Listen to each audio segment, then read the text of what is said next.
Little bit deeper. Maybe they got a little bit, they're a little cuckoo up there. They're willing to go a little too far. Yeah, like stalkers. Exactly. Like stalkers. April 2026, the Snackers mobilize. The Fruit Snackers, which is the name of Fillion's audience, created Snackers HQ Discord. The Snackers uncovered this ARG, which is basically this very elaborate puzzle. We don't know who made this ARG. It could be Fillion herself, or it could be a fan, just baiting the audience. Or it could be an enemy. It could have been Osama.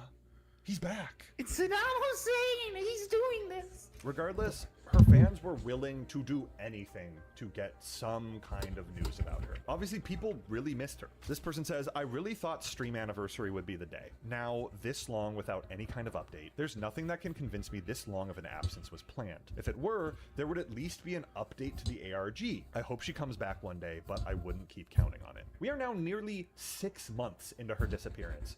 It just wouldn't make sense to go this long without an answer. If you were to shut down your channel to try to build hype for a re-debut, you would imagine that would be a quick bit, right? You don't just leave your channel offline for half a fucking year. 40 chess, Drumsy.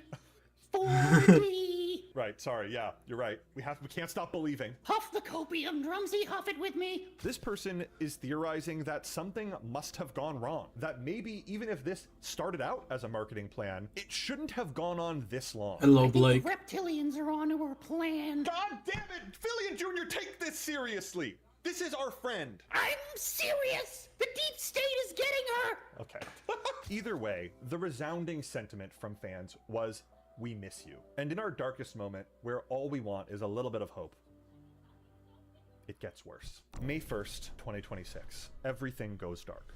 Fillion deletes all of her social media. Her entire 3.14 million subscriber channel is wiped. Her profile picture is deleted. All videos are gone. She even changes her name on socials from Fillion to Fillion is lost. Maybe she's just like stuck in the woods or something. Maybe she is lost in her elaborate puzzle. This was a tragic moment for people. Any hope of her coming back, you're taking a gut punch right now when you see everything gone. But also, this is where we got our first clue to where Fillion went. Since she changed her name to Fillion is Lost, a website popped up with that name, fillionislost.com. Now, we don't know if Fillion made this. We don't know if her team made this. We don't know if this is another fan project.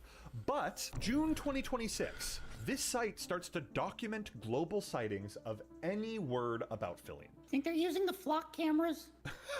Yeah, they're using cameras that are in the pigeons. Yeah, this site started tracking sightings of Fillion, which were really just fans freaking out about Fillion and graffitiing her name on walls, or holding up signs of Fillion in public. Like a baby crying for a little bit of milky. You said that. Sorry. This person got a tattoo of Fillion's name, and it went onto the website. Could have picked a better font, honestly. Hey, don't knock it. That's on his body forever, okay? At an actual NBA Spurs basketball game, somebody was caught in the audience wearing a Fillion is Lost shirt. Mass surveillance has gone too far. They started graffitiing her names on walls around cities. I think this was in New York. Hi, Goku. That go kind of hard. I think I'm gonna screenshot. This got posted to a news website. I was just watching a video. Overnight, in letters a dozen feet. Something happened to me there. Fillion is lost. There were even people changing their Wi-Fi names in Ventura, California to Fillion is Lost. There's like 30 of them. Why are that many people using hotspots? Every time one of these sightings were spotted, it was cataloged on the Fillion is Lost website. And I wanted to test this out further. If this was Fillion running this website and I was to appear on it, maybe this would get Fillion's attention and she would reach out to me and let me know what was happening. So I made this Fillion shirt and wore it in one of my recent shorts. Sure enough, it was posted almost immediately on the website, and they did me freaking dirty. Took the worst screenshot from this freaking video. Why you gotta do me like that? Peek!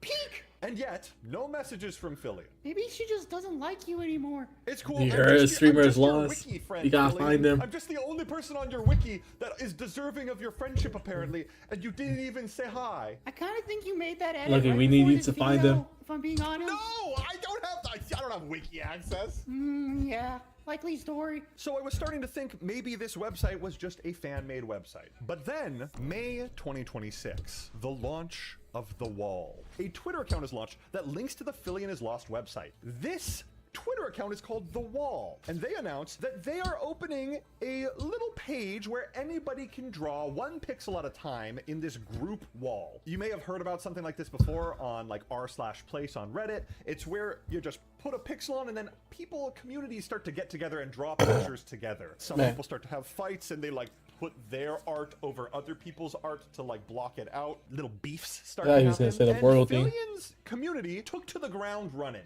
They saw this and they're like, damn, finally, a place where we can express how much we miss Fillion. And the art starts flying in. Fun, cute art of Fillion wearing angel wings and a halo. Art of a little kitty cat with an eye patch. And yes, the obsession with Fillion pregnancy continues. I think I need to bleach my eyeballs. This is a time lapse of the entire history of the wall. The pregnant Fillion was almost immediate. First thing. That's the first thing that goes up. Goddamn, those fetish artists are quick with it, man. Yeah, the art was starting to go crazy style. This little Osu bubble comes up, which is a video game for nerds, which promptly got replaced by the Drumsy viewers with a little Uno bubble. You're triggering me right now. I'm sorry, Moxie. The artists were honestly very talented, and that makes sense because people who are fans of VTubers are often artists and are very artistic people. I thought you said something else. The question was this Fillion's team, or was this a fan-made project? It's very possible it's just a fan running this whole site. Fillion had millions of followers, many of which were very ambitious people, and this wouldn't be the first time we've seen fan-made projects like this. That is until this got announced. The Wall, Phase 2, Shibuya.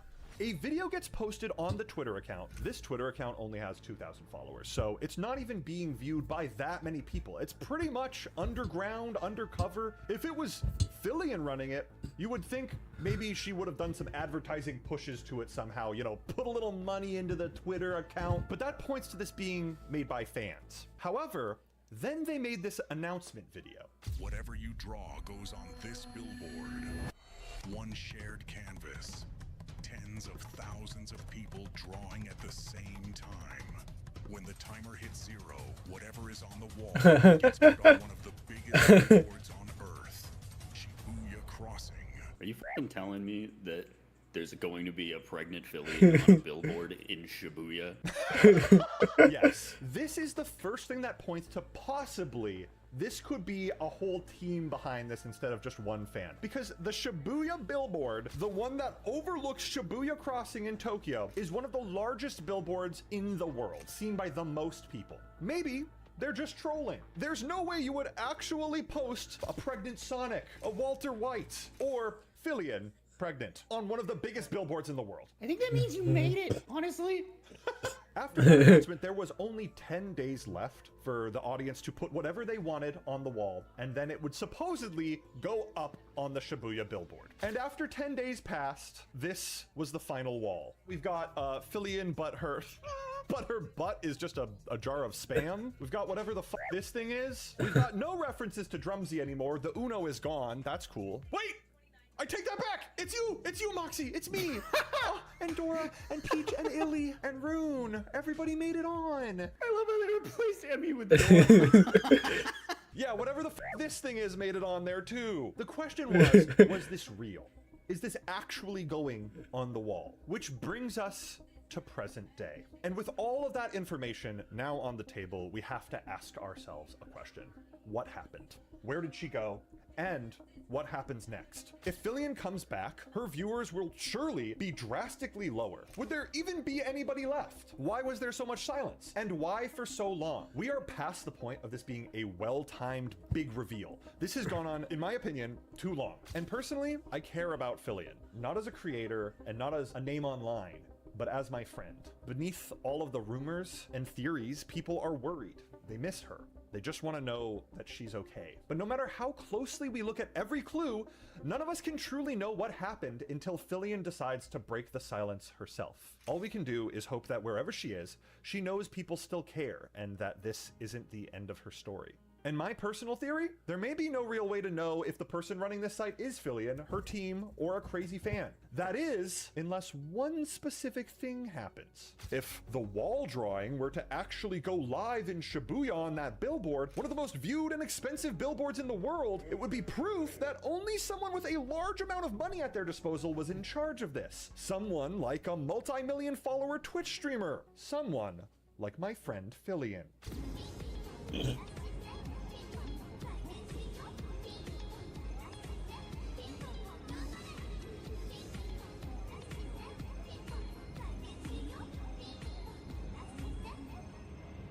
Wow! And with insane art of Fillion now looking over the people of Japan, we had our answer.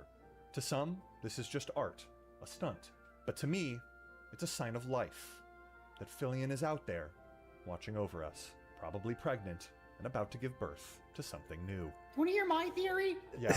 I think she lost the ability to backflip, so she had to go on a journey to Tibet and learn from the monks how to backflip again, and she's gonna come back like Batman and clean up the city. So we don't know the answer yet for sure, but after looking into everything, I'm not convinced this story is over. This is Drumsy telling you good night and good news. Wow, very emotional.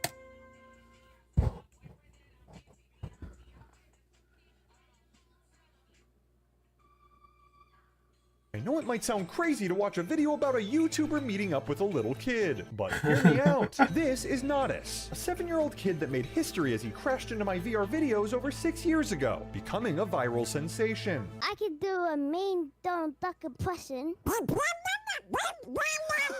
But as he started to grow,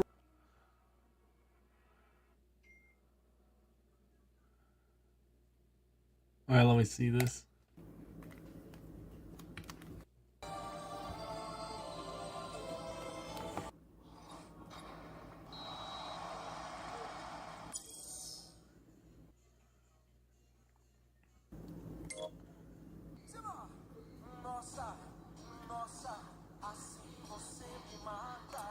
Did FIFA 13 came out at this era?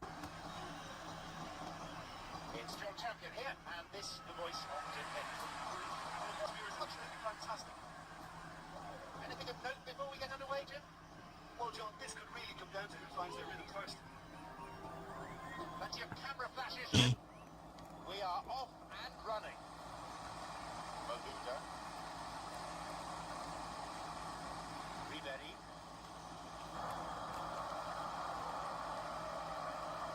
Maluda.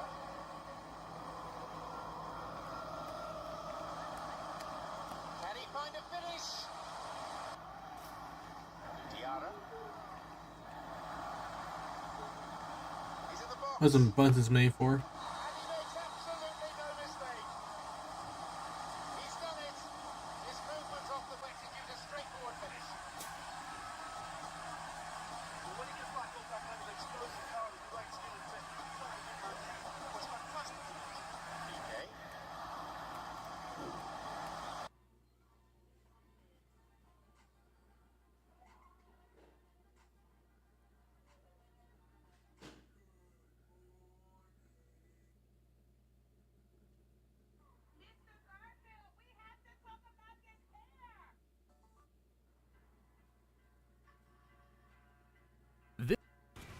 These are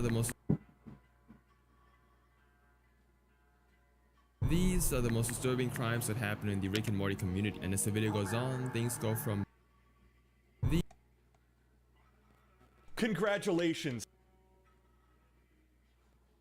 Congratulations. You just clicked on another video that's going to make you sad. Hi. This video is going to contain the last few videos I made with Illy before she passed. And heads up, watching them back is a lot heavier in context of what's happened. This video was already planned before Illy passed, and I'm gonna be honest, it just hurts a lot knowing that I'm not going to be able to film more content with her. So even though these are videos that we've already posted, they link up together to make a story, and I still want to use anything video-wise that we had planned, and I just think it's important to relive these memories. What if I told you that one of the most innocent looking games on Roblox is actually the most dangerous experience on the platform? A game that on its surface seems suitable for small children, but any player that joins risks being hacked, doxxed, even coerced in the acts of extreme violence. This single game has become so notorious, Roblox is facing lawsuits by entire states that cite the experience as one of the biggest sources of its safety issues. Every time Roblox takes the game down, another re-upload takes its place. The copies enable their creators to make thousands of dollars with full knowledge of the types of behavior within them. And the worst part is that the average user would have no idea how dangerous they are until it's too late. This is how a simple hangout designed for little girls became one of the worst games on Roblox. Dollhouse Roleplay.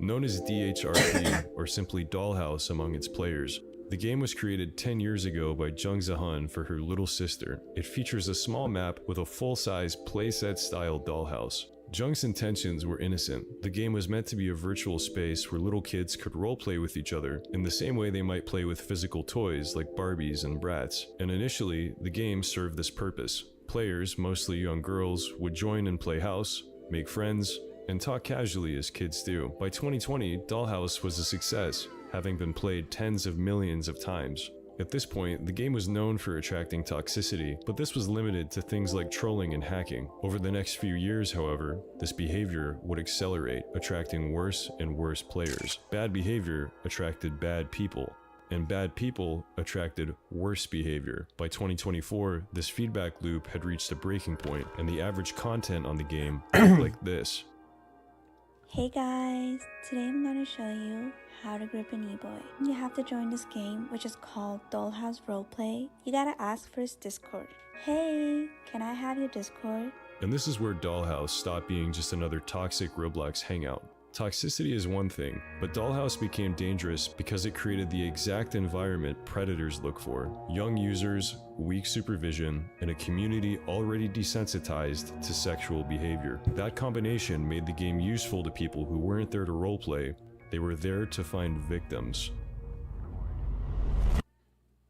When Roblox tried to sue me for $1.6 million, I took a huge gamble and relied on the Bar Association to find me a lawyer. I was lucky everything worked out, but if I had put the wrong person in charge, things could have gone so much worse. And after an injury, a lot of people make that same mistake. They assume the system is automatically over .com/sim. Play became a focal point for their presence on Roblox. Predators sought out spaces with the highest concentration of unsupervised children, and a game marketed towards little girls, already full of degenerate behavior, created the perfect environment for them to find victims.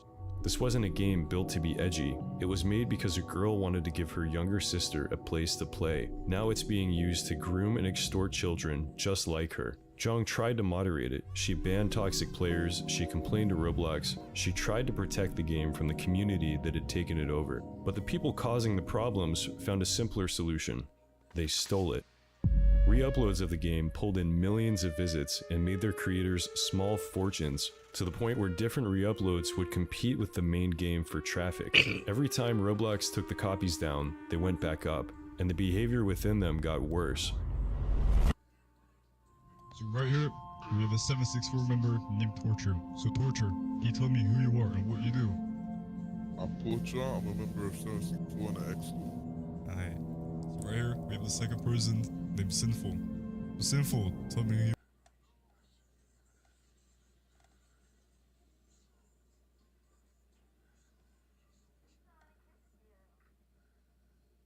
Hello everybody, welcome back to the podcast. For today's guest, What is this? we have Palm Beach Pete. Welcome in.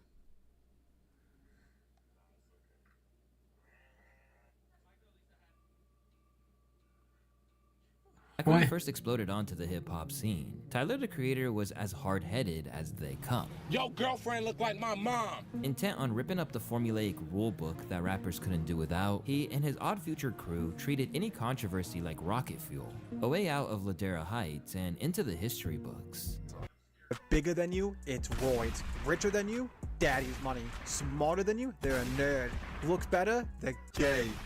Server Blight is so good that it actually got me playing the game again. That's right, I'm a bit of a TF2 head with a normal amount of hours in the game. To give a rough synopsis, Server Blight is about a seemingly sentient computer virus ravaging through Team Fortress 2 servers. This ain't Sonic.exe. Essentially sucking every player in said server into the game itself. If the Blight gets you, you become a part of its biomass. It's kind of like The Thing, but if The Thing invaded Source Filmmaker instead of an Antarctic research base. However, today, we're not talking about the Server Blight itself. No. We are talking about a side character of the Server Blight series. That being none other than the infamous Sailor Man. Your mother. You know what's funny, gang? That's what me and Spike already humming. We both got your mother! Sailor Man was set up very early on in the series, in this episode specifically. In this scene, Sailor Man and one of the recurring Server Blight characters, Bridolphin, make eye contact and both killbind. It's a small moment, ultimately an innocuous one, and considering at the end of the episode, the Blight invades the server and seemingly kills everybody, except for, again, Bridolphin, one could assume that Sailor Man was just one of these many victims assimilated into the biomass. However, that isn't true, because people found his YouTube channel. Yes, Sailor Man is a YouTuber, specifically a TF2 YouTuber, and a really bad one at that. Like, what the fuck, man? Get a life. Why don't I get a fucking life? Despite the fact that this was made as part of a fictional ARG series, Sailor Man's first couple videos were so convincingly bad that a wide majority of the comments, to this day, are still hate comments. He comes across as an incredibly bitter scout main who hates basically every single weapon that was designed to counter his class. In particular, he seems to have a extreme hatred for engineer players, to the extent that his first video was ranting about one of engineer's best weapons. Alright, gang, listen. We need to talk about an overrated weapon that has it too good for too long. I'm talking about the Gunslinger. Bullshit, dude. Like, I can't even just run around and enjoy it. They got around corners and shit. Like, what the fuck, man? Get a life. Why don't I get a fucking life? Go out and play a real class, you fucking pansy. And as seen in this livestream moment, he absolutely despises getting killed by engineers. Not, you know, terrified. Oh, fuck you. Okay, that happened. Something interesting about the way Sailor Man plays TF2 is that he tends to stick with one specific loadout, that being the shortstop Mad Milk and Boston Basher. Now, this is important for a few reasons. For one, this loadout really sucks to play. Ask me how I know. For the background footage of this video, I decided to play a little bit of Scout using the Sailor Man special, and I was not a happy camper. 2.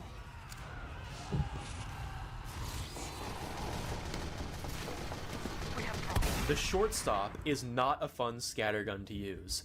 I'm sorry, I just don't like it. The push function, which Sailor Man mentions all the fucking time, by the way. It's just a based, underused weapon. Plus, it's got the push function. And that's pretty funny, man. You know what I'm saying? When you push bozo into a kill-bind area. Fucking hilarious. It's classic, gang. And you know, it's got that, you know, medium to long range, and it's got some other cool stuff going on for it, but yeah, that shoving shit is the best I can say. It's like, it's the funniest shit, but you know, it's a good primary because of, you know, the other stuff it's got. Anyway, gang, subscribe to my YouTube channel, my Patreon. Is borderline useless, especially when you consider that the Force of Nature shotgun does basically the same thing, except it automatically knocks people back just by shooting them. And also is way more fun to use. The Mad Milk is boring. And the Boston Basher is just Scout's stock melee, except it does bleed damage when you hit an enemy. But if you miss, you hit yourself and also do bleed. The Boston Basher is like fine, kind of a funny weapon to use, and you can also do some really interesting jump techniques with it. This is not foreshadowing.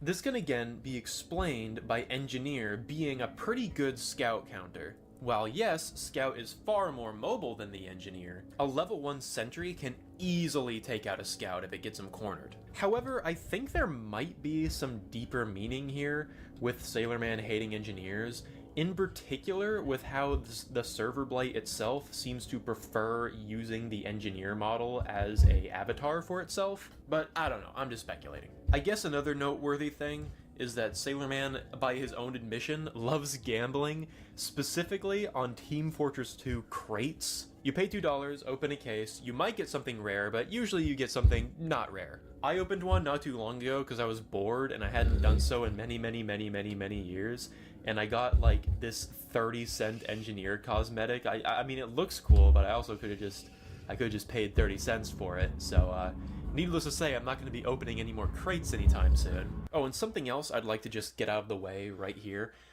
Sailor Man is incredibly bad at Team Fortress 2. You'll never be him. Darn. It's funny because that's what every Engie who uses the gunslinger thinks he looks like trying to be a battle Engie. Stay in your lane, little bro. This one isn't funny, gang. However, everything for this channel changed when he uploaded this video. From here, we see Sailor Man's perspective of the Server Blight's invasion. It even has the exact same clip of him and Bradolphin both killbinding, meaning this was in the exact same lobby. Sailor Man doesn't even seem to register that he can't leave the game, nor does he seem to register that he's actually in the game. That's when he hears it, and he goes to investigate.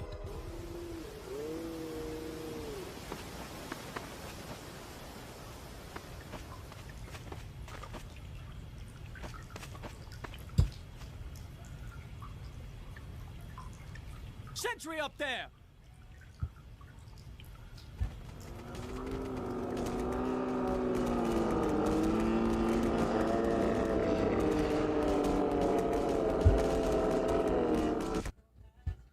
Yeah, gang, I don't really know what that was. So this clip is really weird, and not for the obvious reason. So canonically, there's only one way to truly escape the Server Blight, and that is to kill your player model outside of the map boundaries. Because again, the Blight needs access to your body in order to assimilate you. Ways to escape the Blight can be jumping down pits or holes, which will automatically kill your player model, or rocket/sticky jumping outside of the map's bounds. Doing so will result in the death of your player model and automatically disconnect you from the server, thus escaping the Blight. So here's where things get interesting.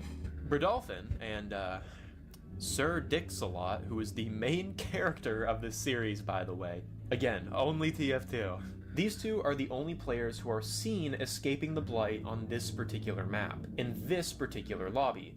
Sailor Man does not enter chat, Sailor Man isn't heard or seen anywhere during this entire game. Furthermore, this is Sailor Man's first encounter with the Blight, seemingly anyway, meaning that he should have no concept of clipping himself out of bounds to escape the Blight. This shouldn't even be an idea in his head. So, how the fuck did he escape and make this video? Well, I got a bit of a game theory for that later, but we'll get to that here in a minute. So from this point on, Sailor Man's channel blows up, and he is clearly loving it. Sailor Man promises to hunt the monster more, seeing that this clearly brings attention to his YouTube channel. From a surface level, it may appear that he wants to bring more exposure to the monster to protect more people from the thing plaguing TF2. But, as will become very clear later, this is not the case. Finally, after several videos and live streams later, Sailor Man gets in contact with Sir Dix-a-Lot. By the way, try repeating that sentence around, like, your grandparents. Oh, and before we move on to the big event, something I really feel is extremely important to mention is that Sailor Man did a live stream where a little incident occurred near the end. Chrome, give me a second. Alright, let's just close that out. Let me get some water.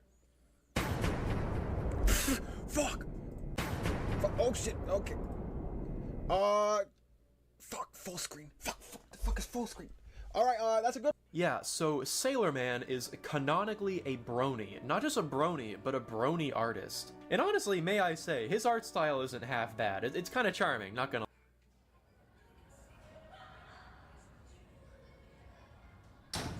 Hey, dummy. Just where the hell were you today? Does she handle you a certain way? Clearly, you're getting something from her that you're not from me. So, your property is my property. If I was cold, I would make you hand over your jacket. Same principle. What the heck?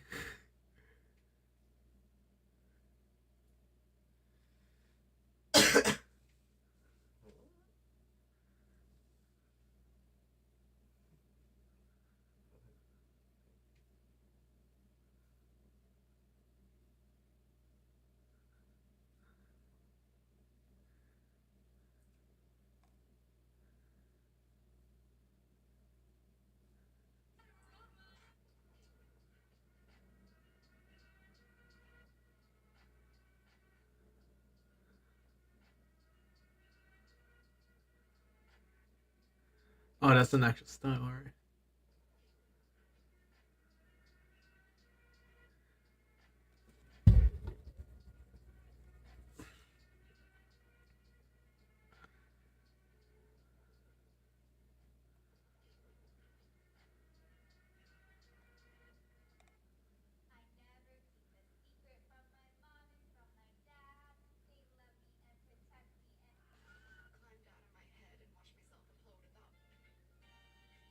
Actually, kinda easy. Kinda. See, I wanted to tackle the skill for a very long time, but truthfully, I've been scared. Like, what do you mean this isn't a 2D entity and it's 3D and it's made of a cube or a sphere and people do shit to it and now becomes this? How did it turn into this? It was a cube before, it doesn't make it.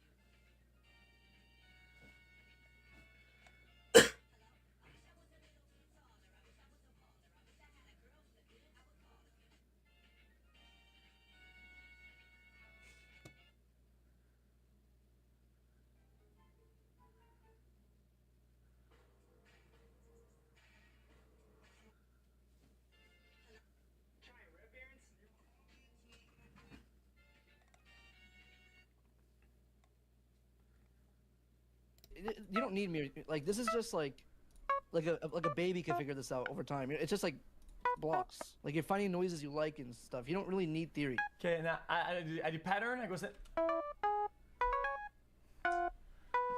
Okay, I think you need theory. Okay. Never mind. Let's see it.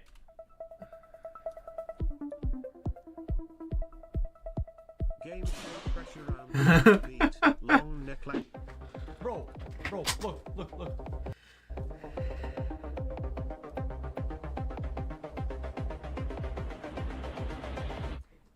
Okay, it needs some trimming at the top. What is this?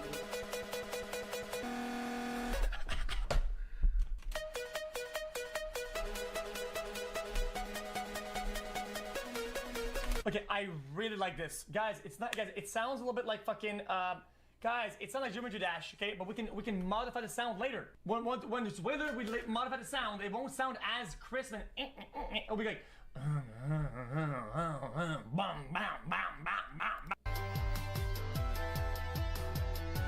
What the fuck is this?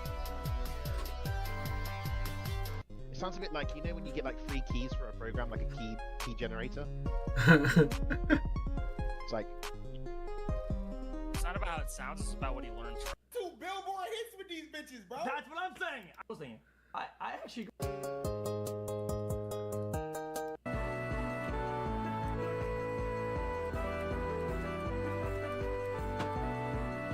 Yo, dude.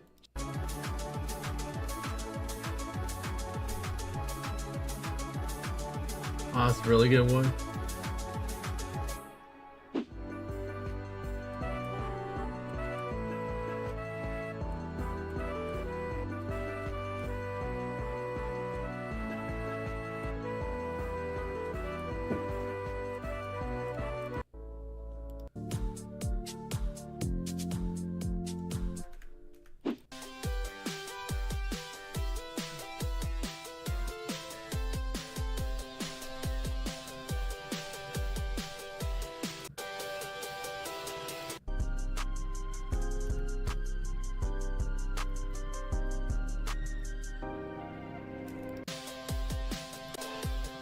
Let's travel.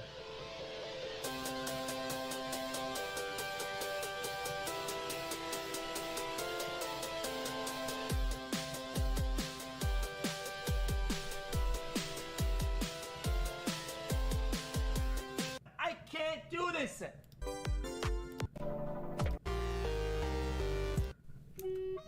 Ah, this is my favorite.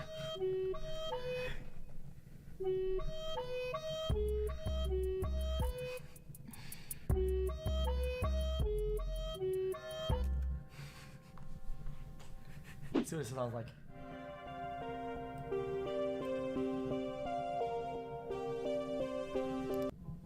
Watch this.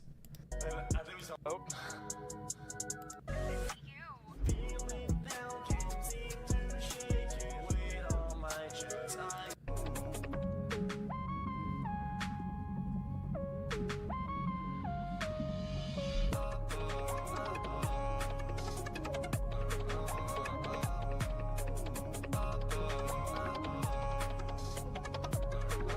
That is really good. No, you know what I want to do to him? Okay, this In 2009. What?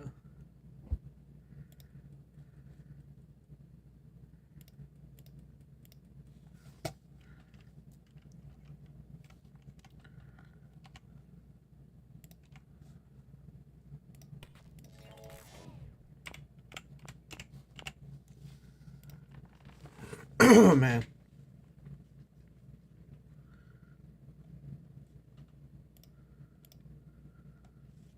Ah, nobody said they were on.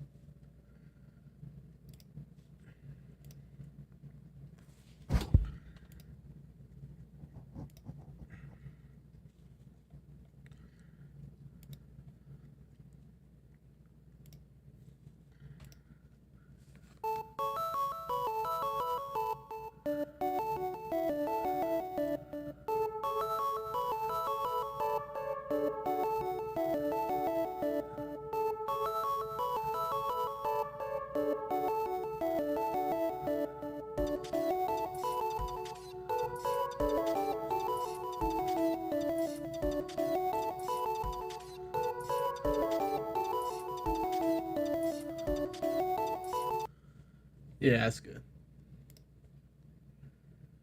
Alright, let's just get hop on back into YouTube.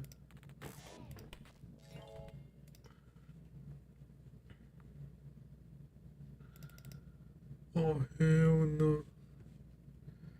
Alright, let me change the thing to something else. Yeah, there we go.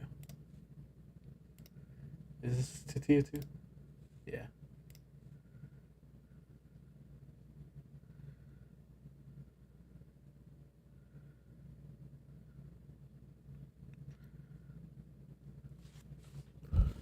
Try to play some music? Nah. It's not that quiet. I was gonna play some games, so like, you're gonna have some noise back there.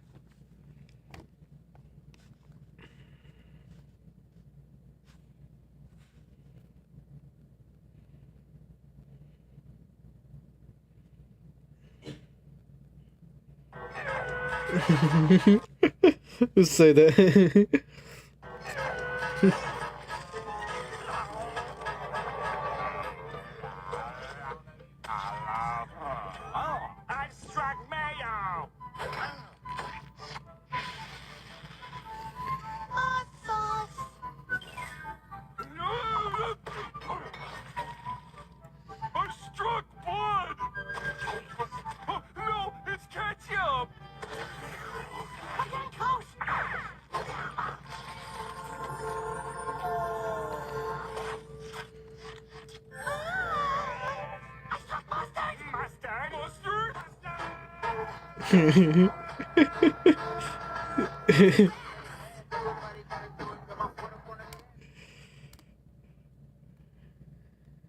Oh hell no, what the heck is this?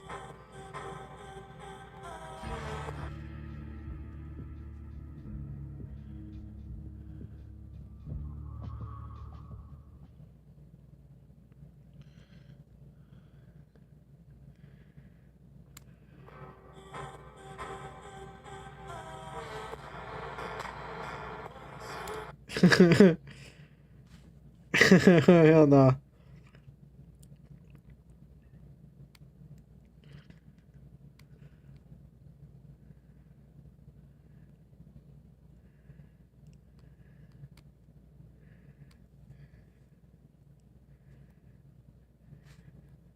ending to the Art Grand Concert scenario that gives you an exclusive skill that you need for the Mihono Bourbon Anniversary Support Card mission, and also a special version of the Girls Legend to You concert. In order to get it, you have to have learned 18 plus songs before December of senior year, including Make Debut, which you get at the start, but not including Girls Legend to You. To get this done, you want to be trying to learn 4 new songs for each concert as your general schedule. So you're going to need a lot of dance bucks, and something that can be helpful is borrowing like Hello, because by training with her, she will sometimes just give you $20 in dance bucks to use on lessons, which can be good for turns, in which you don't have good rainbow trainings for that double pass bonus.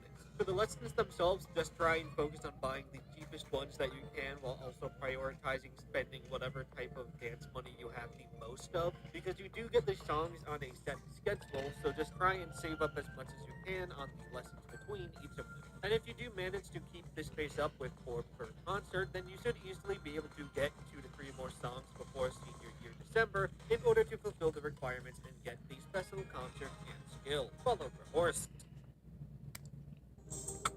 I am outside in an AMG, right outside. Google Play.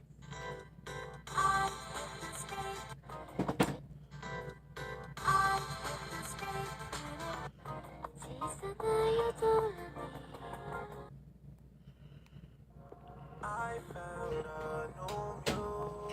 Did you know that?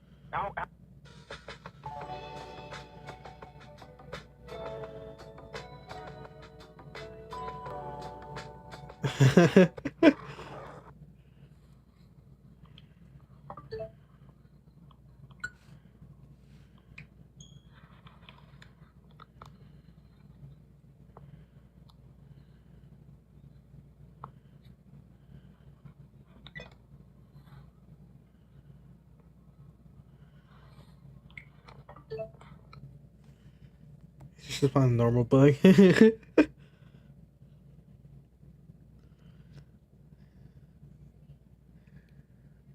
Just because you didn't have consent before touching it like that. Okay. Ah, shit. The thing is not working.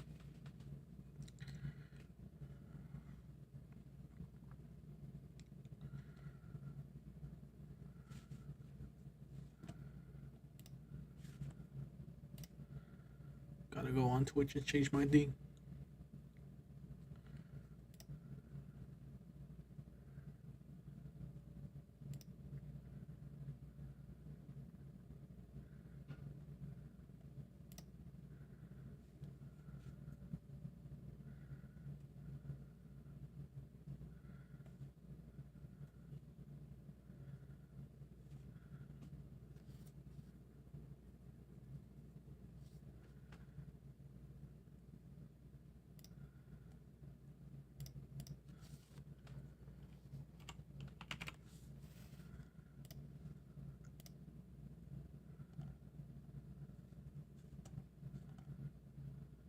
Is it? Ah, there we go.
Ooh.